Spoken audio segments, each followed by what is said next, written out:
அண்ணே, உங்களுக்கு ஃபேமிலியில எதனா பிரச்சனை வந்தா என்னென்ன பண்ணுவீங்க? பேசினாலே எல்லாத்தையும் சரி பண்ணிடலாம். அதனால நான் எல்லாத்தையும் பேசியே சரி பண்ணிடுவேன்ப்பா. சோ அதை நீங்க பேசியே சரி பண்ணிடுவீங்க. சரி பண்ணிடுவேன்ப்பா.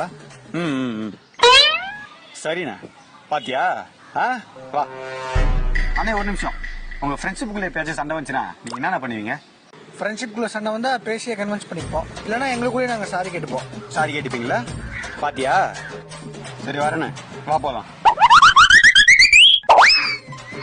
அண்ணே, உங்க வேலையில எப்பயாச்சும் சம்பள பிரச்சனை வந்தா என்னென்ன பண்ணுவீங்க? சம்பளம் ஏத்தி கேட்பேன். சம்பளம் ஏத்தி தரலனா எங்க நல்ல சம்பளம் தராங்களோ அங்க போய் வேலைக்கு சேர்ந்துப்பேன். அப்போ அடுத்த சொல்யூஷன் தேடுவீங்க. சொல்யூஷன் தேடுவீங்கல்ல? கண்டிப்பா. ஓகே ஓகே மச்சான், பீசாங்க பக்கமா திரும்பி இல்ல.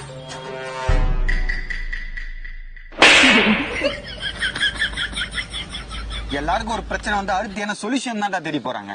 ஆனா நீ மட்டும் தான்டா வாட்ஸ்அப்ல அடுத்து என்ன ஸ்டேட்டஸ் வைக்கலாம் தேடி போயிட்டு இருக்க.